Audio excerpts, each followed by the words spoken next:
And at 10, Ness. With the interviews and therapy sessions we get in Security Breach, we got even more information and even more clues on the story of the previous 3 FNAF games. Well, okay, 2 main series games and then 1 spin-off. Yes, that's right. These therapy sessions actually ended up confirming our suspicions that Vanessa was indeed the Ness from FNAF AR. So with this revelation, we now know that in FNAF VR we played as Vanessa, who was probably put there by someone higher up at Fazbear Entertainment because they knew what Afton was planning, or maybe someone hacked. That's a whole separate thing.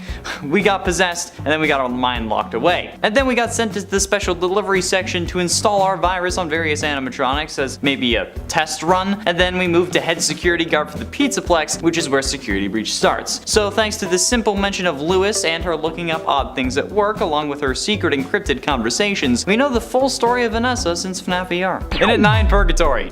Back when FNAF first released, MatPat came to the conclusion that in this game we were the killer, the man who killed the missing children and caused all of this to really happen, but that we were also trapped in purgatory for our crimes, and that this game was our punishment for said crimes. And while at the time he was incorrect, Scott must have been listening, since eventually, 7 games, 6 books, multiple promos, and unlimited tiers later, he made this the premise of the game in Ultimate Custom Night. Later it would seemingly be retconned into a dream that William has, either while he's recharging his burn trap or while he's stuck in Vanny or something, but nevertheless MatPat was indeed eventually correct. I mean, we kinda have to take this as a win because despite it being for the wrong game, it did eventually turn out to be pretty true. Alright, that's insane when you think about it. And at 6, Puppet's Origins. The security puppet minigame was something that was quite the mystery to a few FNAF fans, since, well, if Charlotte was killed outside the restaurant, how was the puppet able to get possessed? Since we now know, we typically have to be in the vicinity of the object that we're possessing. This was explained to us in the security puppet minigame from FNAF 6, where we see the puppet crawl out to Charlotte in the rain after William is driven off. This was a simple yet much needed explanation, at least to me, since it was very confusing how the laws of what's possible seemingly change with the individual. But with that simple scene we understood the whole story. How a loving father was scared for his daughter's safety, how she was in danger thanks to William, so in an effort to protect her, Henry developed a green wristband that had a specific coating on it. This code released a signal that the puppet animatronic would prioritize in case anything happened. Then, while stuck outside, William struck, which set off the bracelet alerting the puppet, who, in a last-ditch attempt to save her, crawled out in the rain and merged with Charlotte. A sad but evidently required story. Halfway through into number 5, Nathan Dunlap. In December of 1993,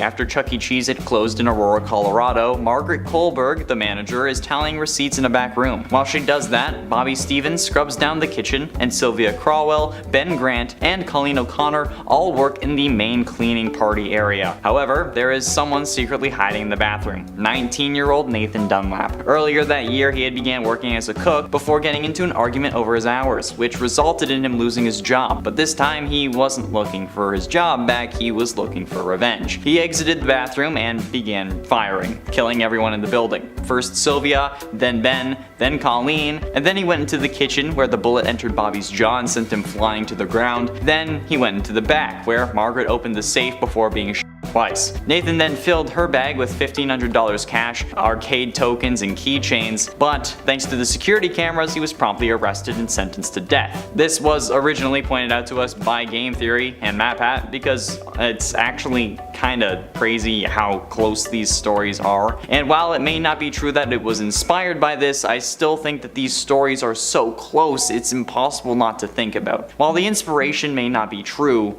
the connection, even if accidental, certainly is. But ultimately, in at number 2, the Missing Children's Incident. The Missing Children's Incident was an event that occurred in the first Freddy Fazbear's Pizza location, at least from the first game, presumably in 1985. A series of unsolved murders committed by William Afton. In the first game, the incident was mentioned in newspaper clippings, occasionally seen replacing the rules for safety sign, normally appearing in the East Hall. The 4 mascots, Freddy Fazbear, Bonnie, Chica, Foxy, all also had particularly foul odors and what appeared to be blood and mucus around their eyes and mouth, which concerned parents and legal guardians and decided to akin to reanimated carcasses, since they, quote, noticed what appeared to be blood and mucus around the eyes and mouths of the mascots, and they didn't check inside them for bodies. The children were never found, somehow, and presumed dead, and the restaurant ended up closing by year's end, which didn't stop them from reopening in Fazbear's Fright, and then with FNAF 6, and then again with the Pizzaplex. So yeah, needless to say there's a whole load of issues surrounding the brains of the parents in this universe. And finally, in at number 1, the bite of 87. Was that the bite of 87? No, Markiplier, it was not.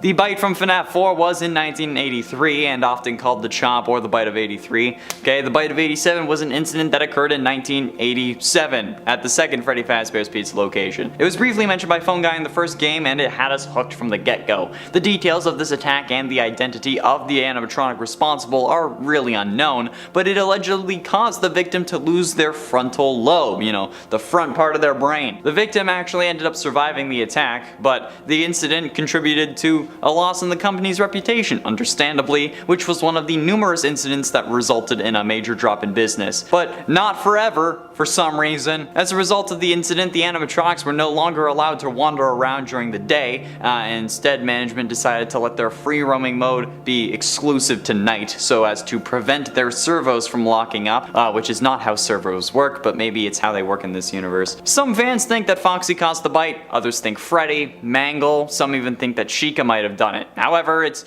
pretty generally accepted that Jeremy from FNAF 2 is the one who got bit. But I propose the possibility, okay, I'm not saying this is true, but it's an idea, that Afton himself is actually the one who got bit, which could have caused him to go even more berserk after the missing children's incident. Since, cause you know, his frontal lobe was removed, he would no longer feel fear, as described by Mappet in his FNAF 4's wrong theory. I mean, that theory was wrong for the outcome, but not for the science, so maybe Matt was onto something. And a purple guy animatronic. The Purple Guy animatronic legend is an urban legend revolving around 2014's Five Nights at Freddy's 2. In early 2015, a YouTube video surfaced that reportedly showed a hidden animatronic reported to be the Purple Guy. You know, the main antagonist of the franchise, William Afton, the man behind the slaughter, mother of dragons, breaker of chains. Well, the appearance of the purple animatronic was preceded by a phone ringing. After the phone rang, the purple animatronic briefly flashed on screen, slumped against the wall in a similar style to Golden Freddy. However, it was soon revealed that the animatronic was simply a photoshopped image of Golden Freddy with a purple color scheme and a purple Chica head,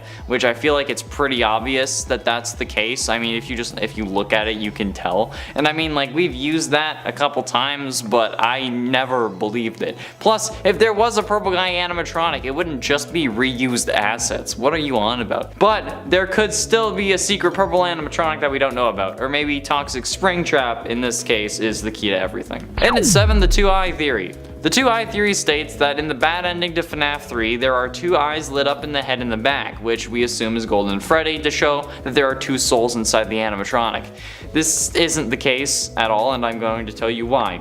Firstly, it would be more difficult to tell that it was an animatronic head if only one eye was lit up, since all we see of this head are the eyes, and it's just a reflection from the first light. Since there's one light in the head, it kind of bounces around since it's so dark, okay? That's just kind of how light works.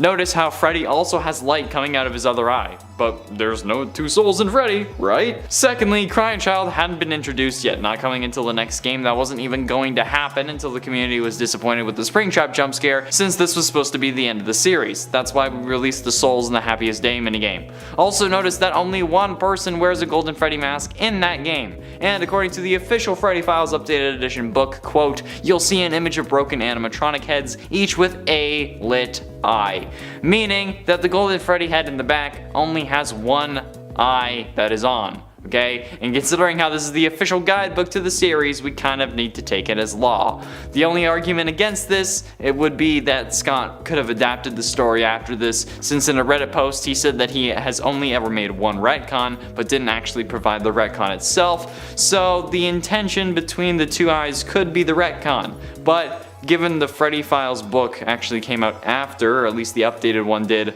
I doubt it. Getting close to the end, and in number 4, We're the Killer. Well, yes, I did start playing through FNAF Beyond on the channel. Be sure you go watch that and share and like it if you want more. I'm not going to be doing more. I already know the end of the game. No matter what you do in the final battle against Glitchtrap, you end up getting stuck in the game while he gets out. And while maybe it's signifying that he is taking over your body or escaping from the game, what if instead he was passing the baton to you? I mean, I've already said it, right? It looks like he was taking over your body, like physically controlling it when you're not gotten the game. Yeah, that would mean that you were the new killer. But what if you were trapped in the game instead, and instead it drove you insane, until you do the same thing and switch with some unfortunate soul who ends up playing again, turning them into the code while you, as yourself, escape and then try to track down the man who took your life. I mean, if the game really was meant to be a soft reboot, wouldn't you becoming the killer really be the ultimate switch up? Well, not exactly. It was mostly right, okay? Glitchtrap did possess us and we did become the killer of the next game, since we play as Vanessa in that game, confirmed in the therapist recordings in Security Breach, but we don't go track down William,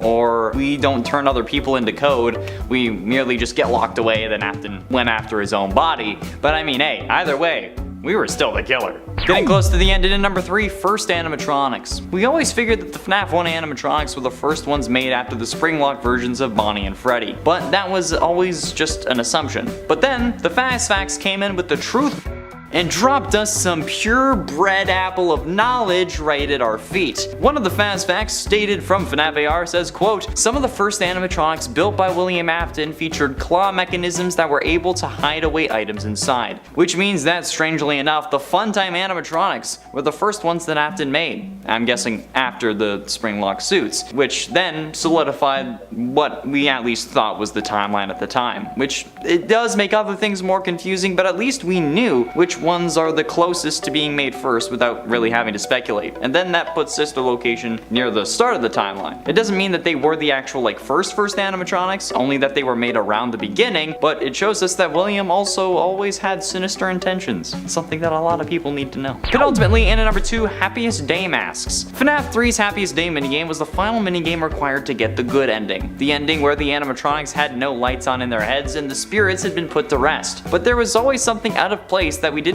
really mention at the beginning because we didn't really want to deal with it. But there are multiple characters wearing masks from animatronics we had never seen before. But why and how? Where did these masks of alligators, pigs, hippos, and elephants come from? Well, now we actually know. It was the mediocre melodies introduced into FNAF 6, and then the alligator ends up being Montgomery Gator from Security Breach. Because while it is a green mask, okay, a frog doesn't have a snout, okay? Which makes me think, when does that really take place? Although at this point, I don't think we can really pinpoint that. Maybe Monty has been around for a while and he just became more popular for Security Breach after all the other animatronics kind of got a bad rep, you know? Who knows? These animatronics may have existed for all of time, but we actually did think that there were more animatronics, and now we know we were right. But ultimately, in at number 2, Gregory is 40.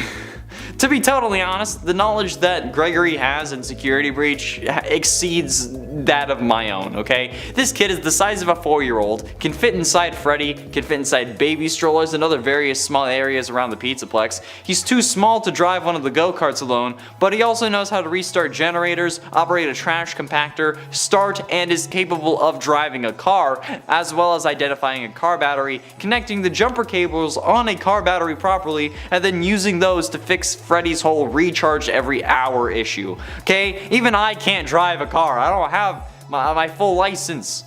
How is this kid doing it? I don't even know what is this thing? Like, how the living hell does this make any sense? How do they solve the whole recharge issue in the true ending? Because Freddy is still going to need to recharge every hour. But they don't have the van this time because they ran out from a cave. So how do Freddy and Gregory make it down the hill, or to whatever hill it is, without Freddy needing to recharge? Or, do they actually solve the issue?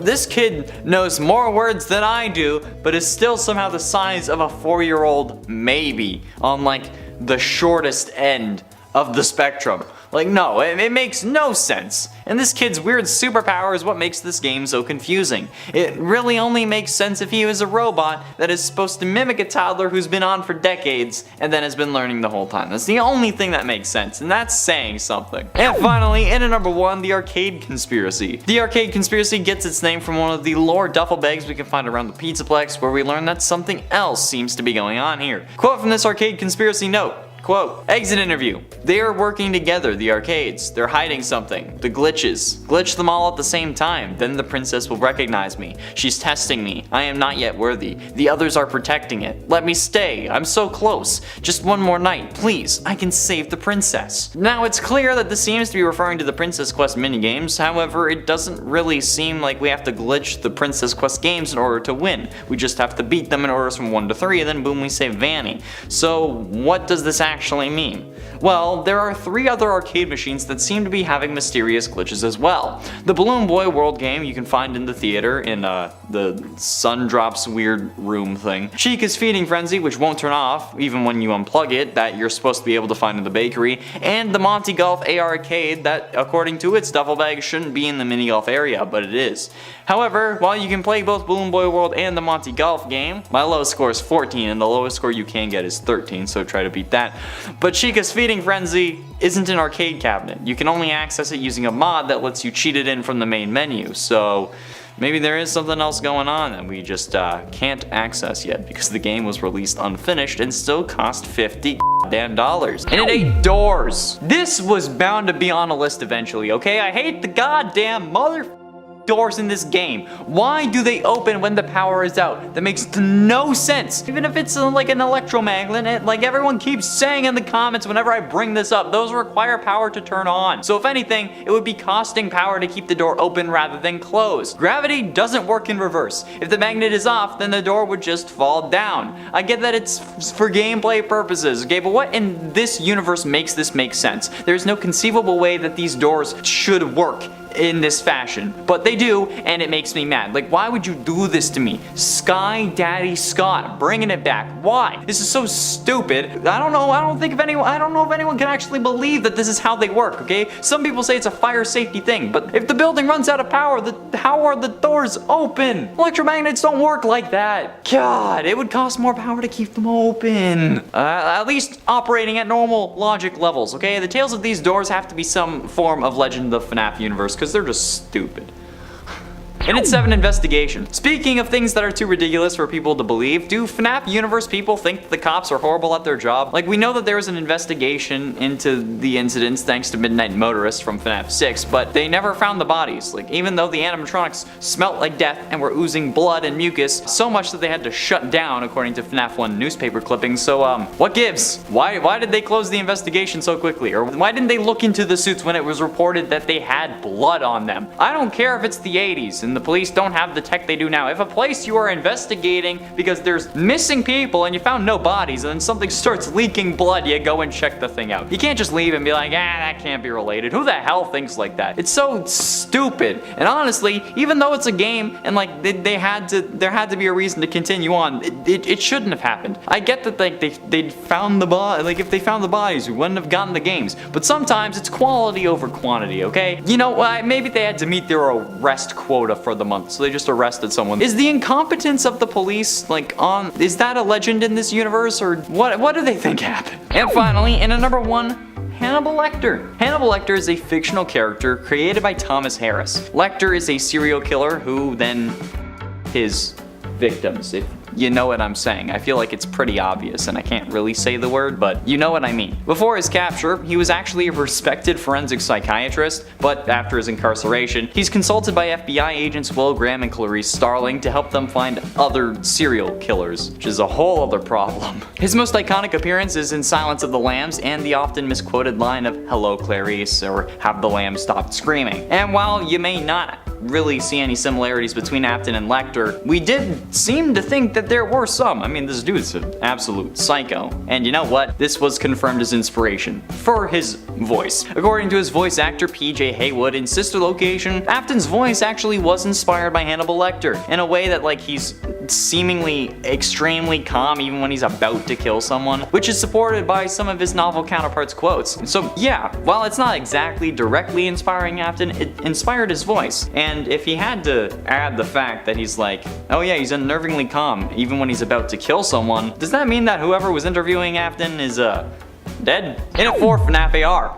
I've said it before and I will say it a million times. Why is the company sending out animatronics that they know are dangerous? The whole point of FNAF AR is that the company is sending these people animatronics to try and rebuild their reputation, right? But then they see that they're infected with the virus that's turning them hostile, and instead of recalling them like any normal company, they send out more, including multiple versions of the killer that caused them to ruin their reputation in the first place. What did they not think that like it was just an older Bonnie model and they're like, oh yeah, Springtrap? Okay, come on. If that was the case, it would be listed in AR as old Bonnie or Spring Bonnie, not Springtrap, okay? They know exactly what they're doing and nobody called them out for it. Companies will get in trouble for making like the freaking tiniest mistake in their games, but then this company can get away with just letting people die. That's sus as hell, okay? Purple is sus. That's so ridiculous that the FNAF universe had to believe that this concept is just an urban legend, right? Like, that's so dumb. Who would do that? Nobody would believe that it actually happened. Getting close to the end, and at number 3, Princess Cassidy. According to one very adamant viewer during my last 24-hour live stream, that was a whole other set of emotional trauma, there's a theory that the princess in Princess Quest is actually meant to be Cassidy. And while I don't agree with that theory, it's still a theory nonetheless, so I might as well talk about it. This theory generated from some apparent files within one of the games. I'm guessing that it was Security Breach, given that there are 3 games in that one compared to FNAF VR's mobile version where there was only one. But apparently, according to this viewer, those files indicated that it was Cassidy, because it was named Cassidy, okay? Apparently that they changed it, so there goes that evidence. But despite me saying that I didn't care what it found, they were very adamant and were swearing by it. They swore that it was Cassidy. The only reason that I could believe this would be for purely symbolic reasons, since Cassidy would technically be trying to torture William if they were the one you should not have killed, which I still don't believe, but that would also end up giving her a motive to free Vanessa from William's control. But that would be the only reasoning I'd be able to actually think of for this, which makes it seem more like a hypothesis than a theory to me, especially given that they changed the file, the name on the file, so it wasn't Cassidy. And while Cassidy may have been incorrect, it did end up containing a soul, the soul of Vanessa. So in the end, it is true, in a way, which makes it good enough for this list, okay? I'm kinda stretching at this point. 3 parts is a lot. In at 10, Ghost Stories. There was a thread on the FNAF Reddit about role-playing as an in-universe FNAF outsider, and this tale comes from Super Bowl Meme, who thought that the Ghost Stories were just that, ghost stories. I remember going to Fazbear's during its final days open. It was fun, despite all the rumors surrounding the place. I went back there recently though, and my experience has shown me things I never could have imagined. I busted in late at night around 4 AM, and the place was abandoned for several years before this, and it showed. Without maintenance, the place looked like the opposite of somewhere children would want to go. And I looked around and I was trying to find something, like literally anything, but all I found was the stage and the performers. They were, old to say the least, completely rotten and moldy, and I could barely breathe around them. Then after seeing them, I noticed something. They were focusing on me. Solely on me. Then Freddy blinked. I've never ran faster before, and I don't know if it was a dream or maybe those rumors are more than just stories. Their eyes told me everything. In at 9, Twitter. The Twitter account Diamond Zia on June 27, 2020 tweeted out 3 photos with the line "FNAF will be real in 48 hours." These pictures were just of news articles. One from USA Today titled "5 Children Have Gone Missing Inside Chuck E. Cheese." One from Associated Press called "Post-Hour Worker at Chuck E. Cheese Reported Dead at 27." And a final one from something news, couldn't quite tell what it was, saying "Night shift worker at Chuck E. Cheese's claims strange movement from animatronics during post hours." However, this title had animatronics spelled incorrect. Yeah, everyone was freaking out at the pictures and the articles, particularly the first one, and they were shared all across the internet. People were freaking out because, you know, we all thought that FNAF was gonna be real. Chuck E. Cheese was closing at this time too. However, people didn't realize that these were fake. How are they fake, do you ask? Source code editing, okay? You can change whatever, like what anything says on a website. All you need to do is inspect the source code on like Google Chrome or something, okay? You just need to find the aspect that you're looking for, then once you do, you can change it to whatever you want. So whoever made the original image found an article about Chuck E. Cheese closing or something, and then just changed it to 5 children going missing, okay? And the same thing with the other ones. That's why there was only pictures and not actual articles. However, now we know that Freddy Fazbear's is getting a pizza delivery service, so I guess technically, in a way, Freddy Fazbear's was real, but not in the actual location, okay? There's no location. In a 10, Afton possessed. A long time ago, I made a passing comment that Afton wasn't actually dead. People were mad that I didn't put Springtrap on the original scariest animatronics list, and aside from him being literally so unscary that they had to make a whole new game to compensate, I also argued that since he's just a guy enhanced by robotics, he wasn't an animatronic and instead a cyborg. And in the great terms of Fallout 4, nobody liked that. Even when I cited the fact that even MatPat pointed out that Springtrap never dies. But that's aside the point. However, I was in fact proven correct when the story of the man in room 1280 came around to show us that William was unable to die thanks to the spirit of the one you should not have killed. A young boy with an alligator mask in the books who was keeping him alive so that he could suffer for his crimes. And until this day, most people still won't accept that despite it being proven, okay? They take him off life support in the book and he's still kicking after that, okay? So whether this hospital experience actually happens or not, the point of the book was to show us that Afton was possessed and that's how he survived, okay? Someone needs to update the wikis, because they still say that he died as a human. He didn't really die until like the FNAF 6 fire, maybe when he became a sentient code, if we want to consider that dying. In at 9, the Golden Killer.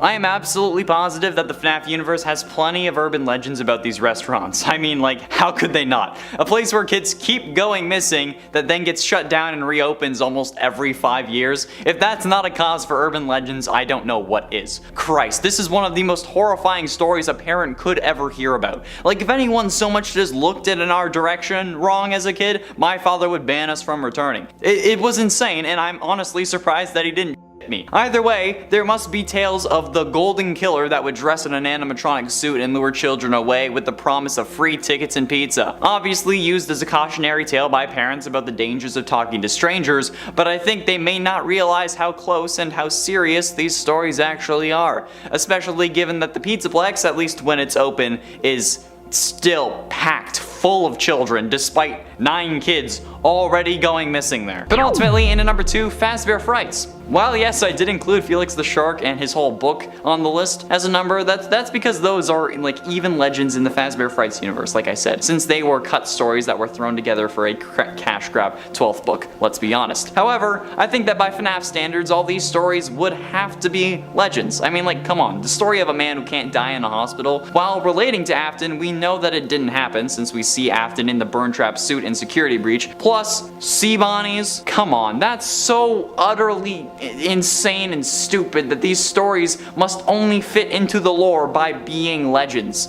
Like, things based in somewhat of a real original story that then get blown out of proportion to be something else, but with that root of reality. Do you know what I mean? Like, that's the difference between a myth and a legend, okay? Myths are entirely fictional, then legends have kind of a root. That's the one thing I learned from my second semester, second year college elective, okay? It's the only thing though. This entire book series are just FNAF universe legends that are passed around in universe, which kind of makes them cooler because it's a look into like the general population of the FNAF universe, but that's a thing for another day. And finally, in at number 1, God's Wrath. Okay, so this seems to be an easy way of interpreting multiple fires that keep happening at FNAF locations. It could possibly be seen as God or a god trying to cleanse the restaurants or punishing them for causing so much grief, okay? I mean, think about it. There have been 3 fires now at FNAF locations, including Fazbear's Fright, the simulated pizzeria from FNAF 6, and then the Security Breach Mega Pizzaplex. Each location having some form of horrible story attached to it. And I think that in a way, the people may have started to see these places as cursed, or maybe every fire makes them think the place is cleansed of their darkness, which means that they can go back, which explains why everyone is just constantly returning to Fazbear's despite multiple kids going missing every time. Like in the Security Breach opening scene, it's packed full of kids despite there being 9 kids that have gone missing there already. So maybe the explanation is that the darkness and sins of the restaurant are cleansed due to fire. Or maybe they think that the place is cursed to eternally suffer God's wrath, and that's why there's so much darkness around the place. But then again, if you think that it's cursed to suffer God's wrath because of the horrible people, why would you go back? Basically, I'm using this to call out why are people going back, okay? It's stupid. Don't do it. Stop.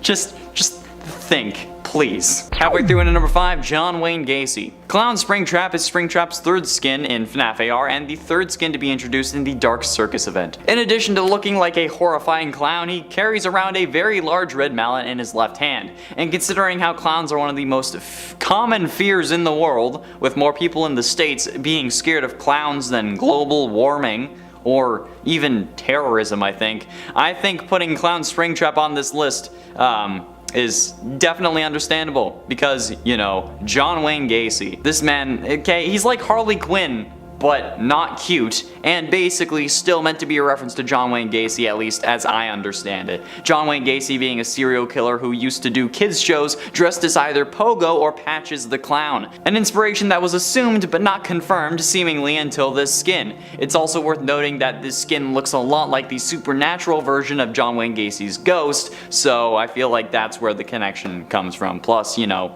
a clown killer. In at 4, FNAF Remake. For a while, we'd heard rumors of a FNAF remake. One that would be so utterly terrifying that we would forget all about the horrific implications it would have to the lore. But honestly, it was just that. Theories, rumors, speculation, legend. Until the announcement of the Fazbear Fanverse initiative. In that announcement, we were indeed proven, at least somewhat correct, with the lineup containing FNAF Plus, a reimagining of the first Freddy Fazbear game being created by FizzNom, the creator of A Shadow Over Freddy's, Porkchop's Adventure, and a major contributor to the original Pop Goes fan game. Originally, FizzNom was creating a remake of FNAF 2, known as Five Nights at Freddy's 2 Open Source, later renamed to another FNAF fan game, Open Source, as practice for learning a new game engine. But since the game wasn't really a transformative remake of the original FNAF 2, Scott Cawthon did take the game down, because it was literally basically just FNAF 2. However, he was intrigued with the project and contacted FizzNom about making a original FNAF 1 remake, which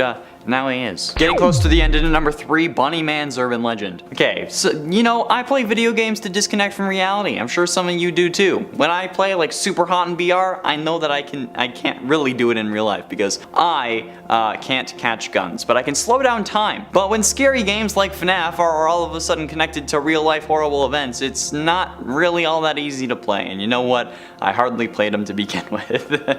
Vanny is a follower of Glitchtrap, okay? You know that. She's the main villain of Security Breach, but players noticed something similar about the game's antagonist. Something connected to something very real from the 70s, the Bunny Man. In Fairfax County, Virginia, back in the late 70s, residents would report sightings of a Bunny Man who would run around and terrorize locals. They say the Bunny Man disappeared in the early 80s, but maybe they just disguised themselves as an animatronic, okay? Maybe the Bunny Man's still out there. You thought that Easter was a good idea? Ha, no, not anymore. Good luck sleeping tonight. Plus, I mean, Security Breach does have a very 80s aesthetic, so maybe this is where Bunny Man went. And at 10-666 Custom Night. In the good old days where all we figured was that we were criminals stuck in purgatory, we thought that all the secrets of FNAF could be solved using the game's Custom Night, where you'd set the animatronics to a specific level and see if you can make it through. However, one such suggestion, the 666 suggestion, was in fact not the case. By setting the latter 3 animatronics to level 6, it was rumored that the kitchen camera would be unlocked and you'd have audio as well as visual this time around.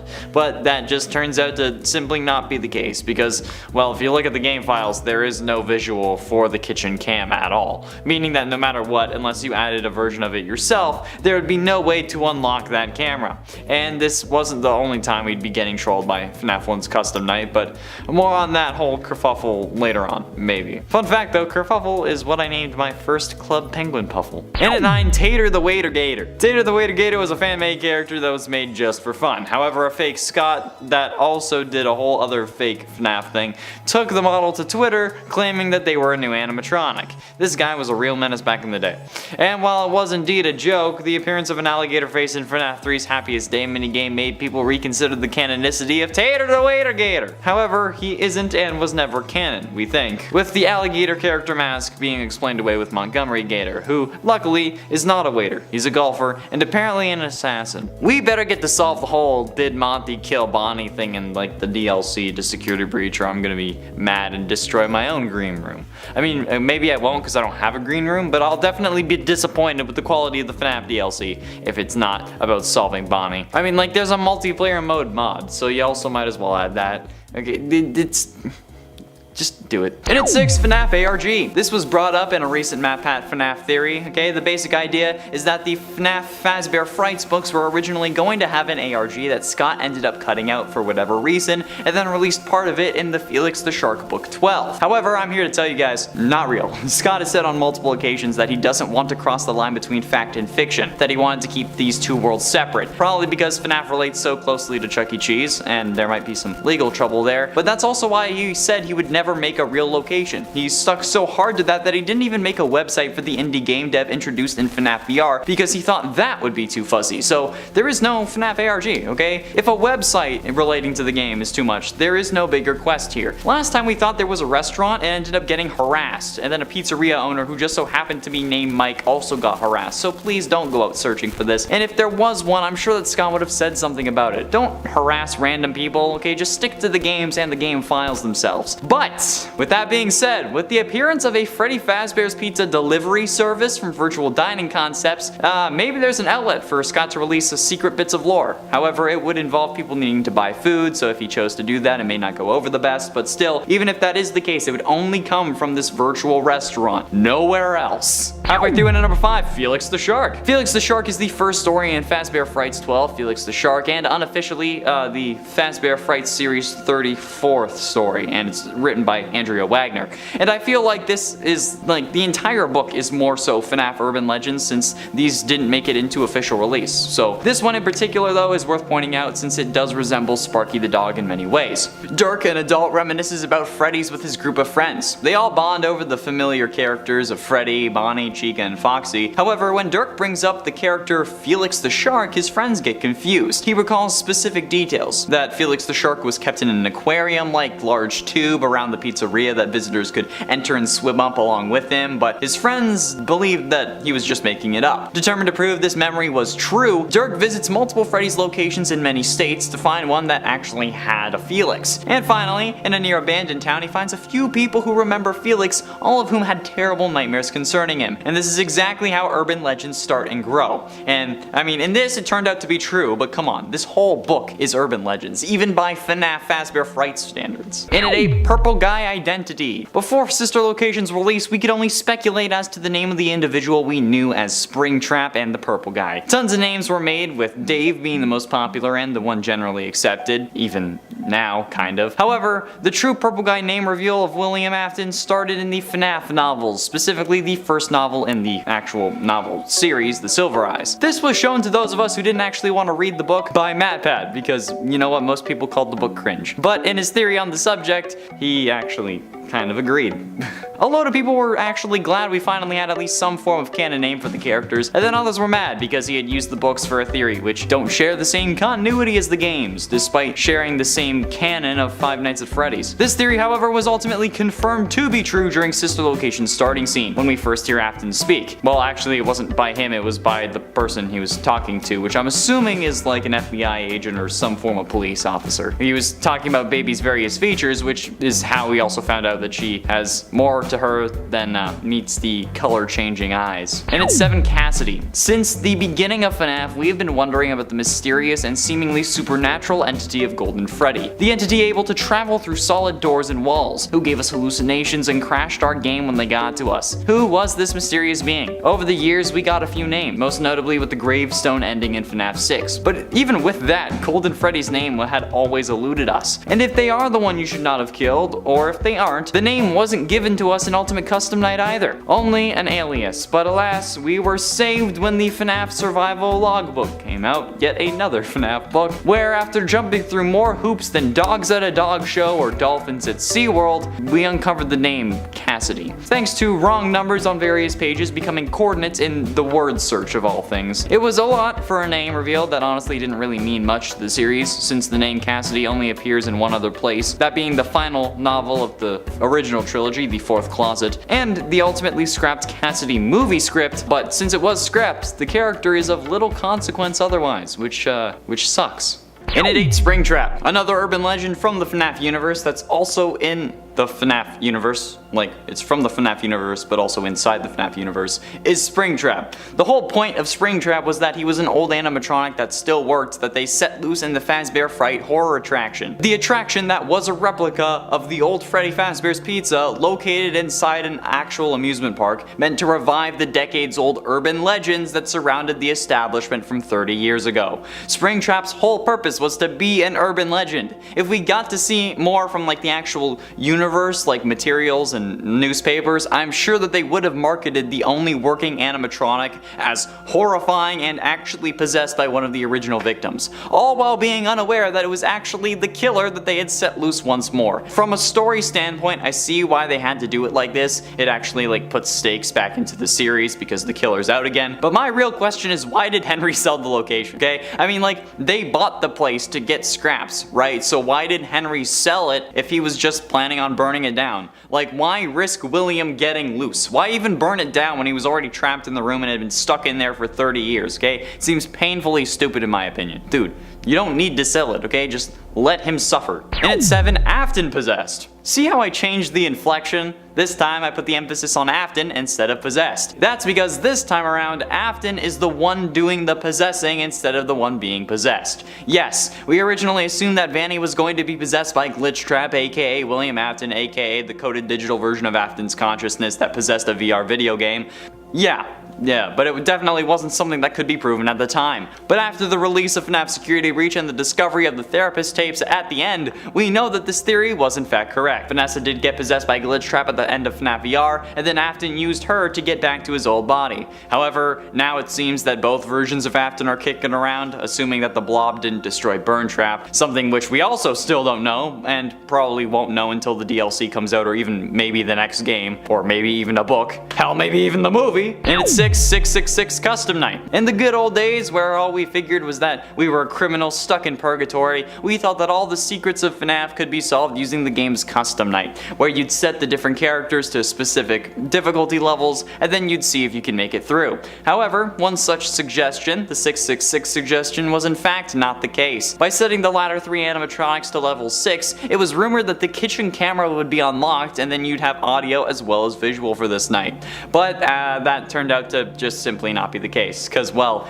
if you look at the game files, there is no visual for the kitchen camera, meaning that no matter what, unless you added a version of it yourself, there would be no way to unlock that camera. And this wasn't the only time we'd end up getting trolled by FNAF 1 Custom Night, since later on the Custom Night having the code would indeed become true. However, that code was 1987 and it would just jump scare you instantly with Golden Freddy, which is literally the worst thing ever. And it's Extreme Theory. What is seen in the shadows is easily misunderstood in the mind of a child. Those words are from the developer of the series, Scott Cawthon himself, on his website during a Map Hat charity livestream where he says before, 4 games, 1 story. So what's going on? Players were scratching their heads for a long time about how this could be possible with one linear story, but like, how? And we came to one conclusion. Could it all be a dream?